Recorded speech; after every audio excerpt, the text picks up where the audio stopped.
വീണ്ടും ഫ്ലേമിംഗ് തിങ്സിലേക്ക് എല്ലാ കൂട്ടുകാർക്കും സ്വാഗതം. ഞാൻ മാർട്ടിൻ. അപ്പോൾ ലവ്ലി സിനിമ കണ്ടിട്ട് വരികയാണ്. രാവിലെ മാമൻ സിനിമ കണ്ടിട്ട് അതിൻ്റെ റിവ്യൂ ചെയ്ത് ചാനലിൽ അപ്ലോഡ് ചെയ്തിട്ടുണ്ടായിരുന്നു.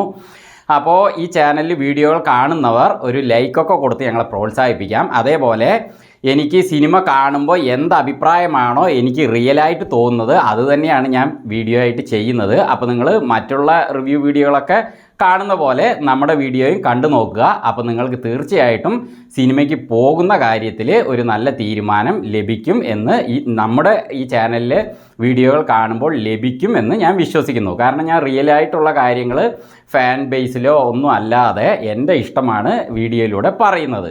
അപ്പോൾ നിങ്ങൾ കണ്ടതിന് ശേഷം നിങ്ങളുടെ അഭിപ്രായം കമൻറ്റിലൂടെ അറിയിക്കുകയും ചെയ്യാം. അപ്പോൾ ഇനി ഈ സിനിമ എങ്ങനെയായിരുന്നു എന്നതിലേക്ക് കടക്കുകയാണ്. അപ്പോൾ ഞാൻ ഈ സിനിമയുടെ ആ ഒരു ട്രെയിലറും കാര്യങ്ങളൊക്കെ കണ്ടപ്പോൾ ശരിക്കും രാജമൗലിയുടെ ഈച്ച സിനിമയുണ്ടല്ലോ, ആ സിനിമയിലെ ഈച്ച പോലത്തെ ഒരു സംഭവം ഇതിൽ വരുന്നുണ്ട് എന്ന് കണ്ടപ്പോൾ അതുപോലെ കുറേ പ്രതീക്ഷിച്ചു സിനിമയ്ക്ക് പോകുമ്പോൾ. അപ്പോൾ ഞാൻ പോയി നോക്കുമ്പോൾ 3D ആണ്. അപ്പോൾ 3D കണ്ണടയും തന്നു. അങ്ങനെ തിയേറ്ററിൽ കയറി കുറച്ച് നേരം ആ കണ്ണട ഇട്ടിരുന്ന് കാണുമ്പോൾ എനിക്ക് തോന്നിയത് എന്തിനാണ് ഈ കണ്ണട തന്നിരിക്കുന്നത് എന്നുള്ളതാണ്.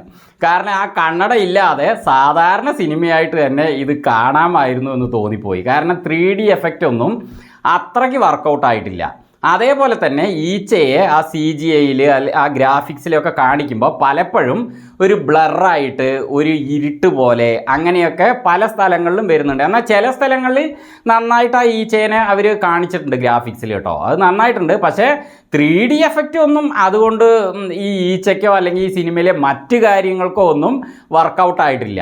എന്നാലും ചില ഭാഗങ്ങളിൽ ഈച്ച നന്നായിട്ട് ആ നല്ല ചുവപ്പ് കളറിൽ കാണുന്നുണ്ട്. അതിൻ്റെ ആക്ഷൻ കാര്യങ്ങളൊക്കെ അവർ കൊണ്ടുവന്നിട്ടുണ്ട്.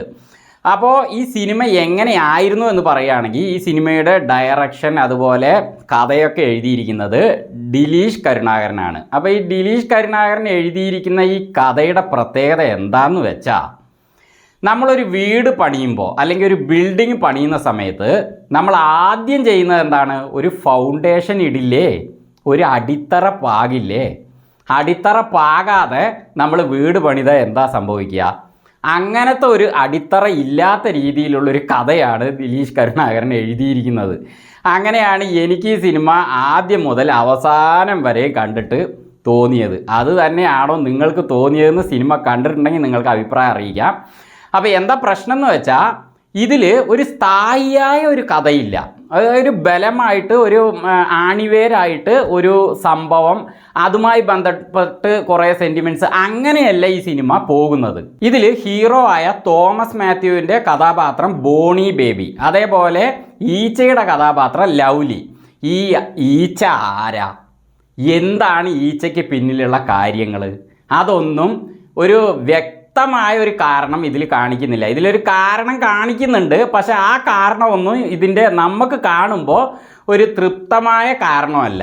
കാരണം എന്താണെന്ന് വെച്ചാൽ അതിനുള്ള കഴിവുകൾ അതിന് എവിടുന്ന് ലഭിച്ചു, അതേപോലെ ബോണി ബേബിക്ക് മാത്രം ഈ ഒരു ഈച്ച എങ്ങനെ വർക്കൗട്ടാവുന്നു, സൂട്ടാവുന്നു, അവൻ എങ്ങനെ അതിനെ മനസ്സിലാക്കാൻ പറ്റുന്നു, അതൊന്നും ഒരു വ്യക്തമല്ല.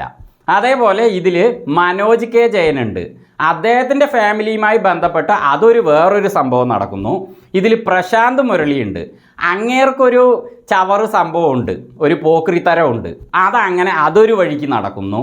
പിന്നെ ബോണി ബേബിക്ക് തന്നെ, അതായത് തോമസ് മാത്യുവിൻ്റെ കഥാപാത്രം, അതിന് തന്നെ എന്തൊക്കെയോ സംഭവിച്ച് അങ്ങനെ മുന്നോട്ട് പോകുന്നു. അപ്പോൾ അങ്ങനെ ഇതിൽ കുറേ കഥാപാത്രങ്ങളുണ്ട്, അവർക്കൊക്കെ വേറെ വേറെ കാര്യങ്ങൾ. അതേപോലെ ബാബുരാജ് ഈ സിനിമയിലുണ്ട്. കക്ഷിയുടെ ഭാഗം നന്നായിരുന്നു കേട്ടോ, ബാബുരാജിൻ്റെ ഭാഗം കുഴപ്പമില്ല, നന്നായിരുന്നു. പക്ഷേ അദ്ദേഹത്തിൻ്റെ കാര്യങ്ങളും ഒരു കുറച്ച് സമയം മാത്രം കാണിക്കുന്നു. പക്ഷേ അതും എന്താണ് ഏതാണ് ഒന്നുമില്ല. അങ്ങനെ ഒരു അടിത്തറയില്ലാതെ എന്തൊക്കെയോ കുറേ സാധനങ്ങളെ കൂട്ടി ഉണ്ടാക്കിയ ഒരു ബിൽഡിംഗ് ആയിട്ടാണ് ലവ്ലി സിനിമയുടെ കഥ ദിലീഷ് കരുണാകരൻ എഴുതി വച്ചിരിക്കുന്നത്. അതുകൊണ്ട് തന്നെ ഈ സിനിമ ശരിക്കും ആർക്ക് കാണാൻ പറ്റുമെന്ന് പറഞ്ഞാൽ, ഒരു 3 വയസ്സ് മുതൽ 2 വയസ്സ് 3 വയസ്സൊക്കെയുള്ള കുട്ടികൾ, അവിടുന്ന് ഒരു 7 വയസ്സ് വരെയുള്ള കുട്ടികൾക്ക് ഈ സ്കൂളിലൊക്കെ പ്രൊജക്ടർ വെച്ചിട്ട് സിനിമ കാണിച്ചു കൊടുക്കില്ലേ. അപ്പോൾ അവർ ഇങ്ങനെ കുറേ ഈച്ചയൊക്കെ ഇങ്ങനെ കേങ്ങേന്ന് വരുന്നു, അത് എന്തൊക്കെ കാണിക്കുന്നു, കുറച്ച് കോമഡിയൊക്കെ കാണുമ്പോൾ അവർ തമ്മിൽ ചിരിക്കുമല്ലോ കുട്ടികൾ. അവർക്ക് ഈ സിനിമ പറ്റും. പക്ഷേ മുതിർന്നവർ ഈ സിനിമയ്ക്ക് പോയി കഴിഞ്ഞാൽ എന്നെപ്പോലത്തെ, അതായത് ഞാൻ എന്നെ പറഞ്ഞാൽ മതി, മറ്റുള്ളവരെ പറയേണ്ട ആവശ്യമില്ല. ഞാൻ എന്നെയാണ് പറയുന്നത്, ഞാൻ മുതിർന്ന ആളാണല്ലോ.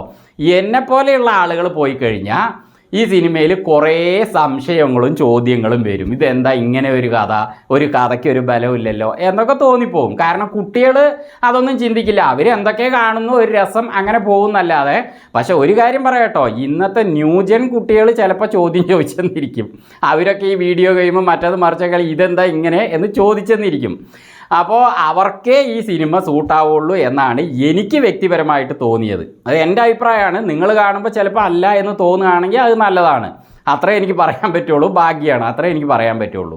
അപ്പോൾ ഇതിൽ ബാബുരാജിനെ കുറിച്ച് ഞാൻ പറഞ്ഞല്ലോ. അങ്ങനെ കാണിക്കുമ്പോൾ ഇന്ത ഉലകത്തിലേന്ന് പറഞ്ഞിട്ടൊരു പാട്ടൊക്കെ ബാക്ക്ഗ്രൗണ്ടിൽ കൊടുക്കുന്നുണ്ട്. അത് നന്നായിട്ടുണ്ട്. അങ്ങേരുന്നിട്ട് അങ്ങനെ വന്നിട്ട് ചെയ്യുന്ന കാര്യമാണെങ്കിൽ കോമഡിയാണ്, അതും നന്നായിട്ടുണ്ട്.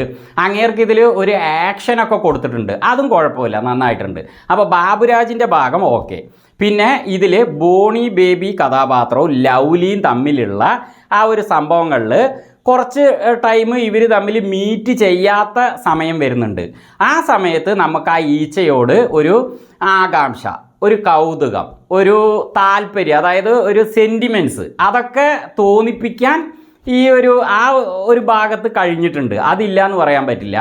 പക്ഷേ കഥയിൽ ഒരു ബലവും ഇല്ലാത്തത് കൊണ്ട് പിന്നെയും ഇവർ തമ്മിലുള്ള കാര്യങ്ങൾ വരുമ്പോൾ ഇത് പിന്നെ അവസാന ക്ലൈമാക്സിലാണെങ്കിലോ അത് എവിടെ പോയി അവസാനിച്ചു എന്നൊരു ഇതില്ലാതെ അങ്ങനെ അവസാനിക്കുന്നു. എവിടെയോ തുടങ്ങി എവിടെയോ അവസാനിക്കുന്നു. അങ്ങനെ ഒരു സിനിമയായിട്ടാണ് ഇത് പുരോഗമിക്കുന്നത്. ശരിക്കും പറഞ്ഞാൽ ദിലീഷ് കരുണാകരൻ കഥയുടെ കാര്യത്തിൽ അങ്ങോട്ട് പാളിപ്പോയി. ആ കഥ ഉഷാറാക്കിയിരുന്നെങ്കിൽ ഈ ഈച്ചയും കൂടി അദ്ദേഹം, ഈച്ചയ്ക്ക് മറ്റേ സൗണ്ടൊക്കെ കൊടുത്തിരിക്കുന്നതൊക്കെ കുഴപ്പമില്ല. ഒരു ലേഡി കഥാപാത്രമാണ് കൊടുത്തിരിക്കുന്നത്, സിനിമയിൽ തന്നെ കാണിക്കുന്നുണ്ട്. അപ്പോൾ അവസാനം എൻഡ് സ്ക്രീനിൽ ആ പേരെഴുതി കാണിക്കുന്നുണ്ട്. അപ്പോൾ ഞാൻ അതൊന്നും ഇവിടെ പറയുന്നില്ല. അപ്പോൾ അതൊന്നും കുഴപ്പമില്ല. പക്ഷേ കഥ കൂടി കുഴപ്പമില്ലായിരുന്നെങ്കിൽ അത് നമുക്ക് കണക്റ്റ് ആയേനെ. ഇത് കുറേ കഥാപാത്രങ്ങളെ തമ്മിൽ കണക്റ്റ് ആകാതെ ആ സിനിമ അങ്ങനെ മൂവ് ആവുകയാണ്. അപ്പോൾ എൻ്റെ അഭിപ്രായത്തിൽ ഇത് ഒരു ബിലോ ആവറേജ് ആയിട്ട് എനിക്ക് ഫീലായുള്ളൂ. ശരിക്കും പറഞ്ഞാൽ കുട്ടികൾക്ക് കാണാൻ പറ്റും. അവർ പോലും ഇന്ന് ചിലപ്പോൾ ചോദ്യം ചെയ്തെന്നിരിക്കും. ശരിക്ക് ഇത്തരത്തിലുള്ള കഥ ഈ സിനിമ കണ്ടപ്പോൾ എനിക്ക് തോന്നിയത്, ഞാൻ രാജമൗലിയുടെ ഈച്ചയുടെ ഒരു പകുതിയെങ്കിലും പ്രതീക്ഷിച്ചാണ് പോയത്. രാജമൗലി പോലുള്ളവർ ഇങ്ങനത്തെ കഥകൾ, ഇങ്ങനത്തെ ഗ്രാഫിക്സുള്ള കാര്യങ്ങൾ എടുത്താലേ നമുക്ക് തൃപ്തിയായിട്ട് കാണാൻ പറ്റുള്ളൂ എന്ന് തോന്നിപ്പോയി.